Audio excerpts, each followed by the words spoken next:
Cameron Ferguson. I'm a senior. I'm a theater performance emphasis, and I'm playing the part of Leslie Larrabee. Hi, my name is Cameron Felty, and I am a senior as well. I'm a theater major with an integrated emphasis, and I play the role of Wesley Larrabee.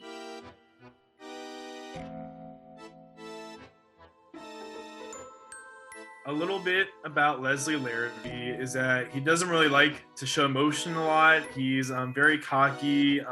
He's the person who kind of just only wants to hear his own voice, and he doesn't really take what a lot of people say very seriously. He's a very sarcastic guy. He kind of marches to the beat of his own drum. Yeah, it's a little bit about Leslie Larrabee. A little bit about Wesley Larrabee is he's kind of eccentric. He's got kind of an anxiety problem. He's not very loud. He's not very demanding, controlling. He's very different from his brother. He is the yin to Leslie's yang, you know. Yeah, just a quiet kind of guy. And Leslie is Wesley's twin. They're twins. So that really emphasizes the yin to the yang, because they are the same, kind of. What I hope people take away from Leslie Larrabee is to kind of just be more of an open person and to just listen to those around you and to take in other people's opinions, because maybe your opinion just isn't the right one, or just you don't have your facts straight, and to be open to others and to just listen to other people. Yeah. What I hope the audience takes away from Wesley is a sort of sense of relatability, just because of Wesley's like anxiety and all that, because we all feel a kind of anxiety, especially in the world we're living in now. Maybe it's not as pronounced as Wesley's, but I hope in the way he acts, some people go, oh, you know, I act like that too sometimes. So it's nice to see that being portrayed on the stage. Well, I hope the audience takes away from this show is just like a sense of just enjoyment and just fun from it, and just to, expand your mind and your thinking, and to just keep your mind open, and just really just think about all the characters and like reasons and stuff like that for all of them. So I hope they just come in and they leave with just a sense of enjoyment and just have as much fun as possible. Yeah. Like what Fergie said, I just hope people take fun out of it, and I hope if they get it right, they take pride out of it, and if they get it wrong, they go, oh, I have to watch that again because I have to look for these little details hidden within the play now that I know the answer. So I hope they get rewatch value and fun. I hope they have fun. For me, the most fun moment of the rehearsal process was just being able to work with everyone again, even in an online medium, and just seeing everybody's faces and just collaborating with everybody and meeting so many new people and just performing theater again in some sort of way, and just having just that like feeling of just connecting with everybody and just having fun, like in the breakout rooms and the rehearsal room, and trying new things and growing these characters, and that's what was most fun for me about the rehearsal process.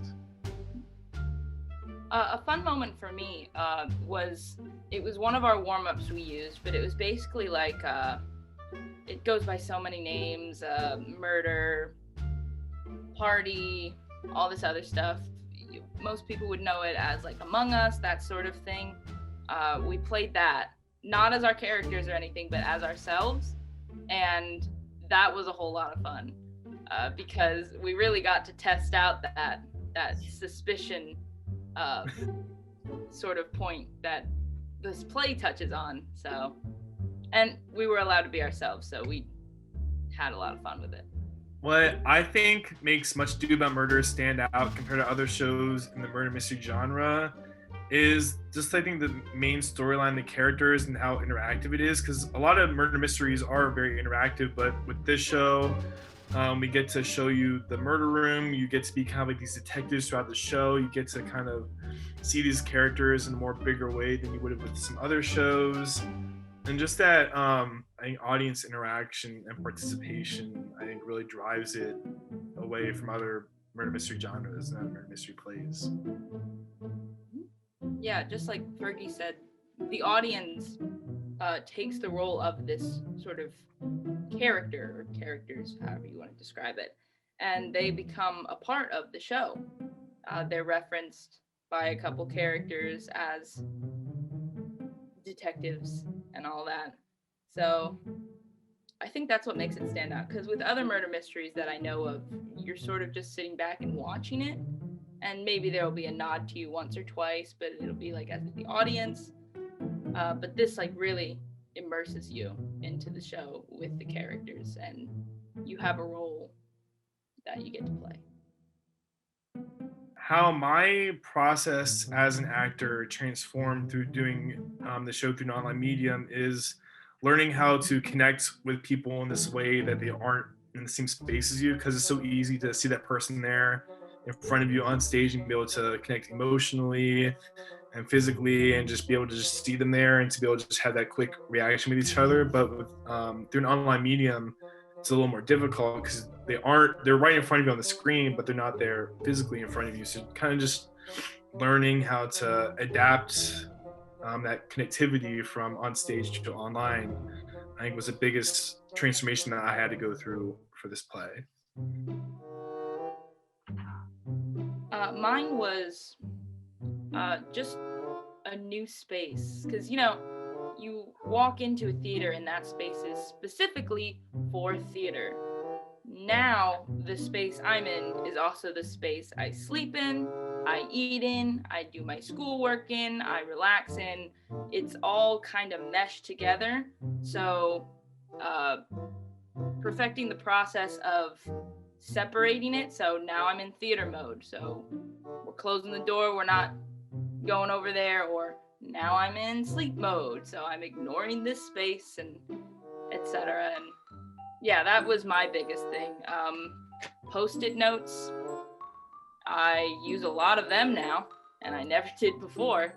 So just adapting the space was the biggest for me.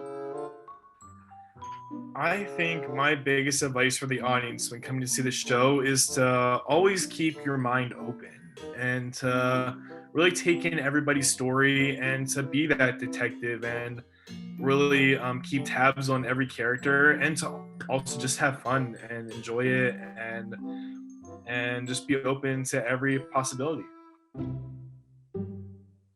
Yeah, mine is sort of the same thing, just keeping your mind open, but more so with just the setup. I know online theater can be a little frustrating and not as dynamic to look at, but know that we are trying our hardest to still put on this show that we hope you enjoy, even though it is in a Zoom setting.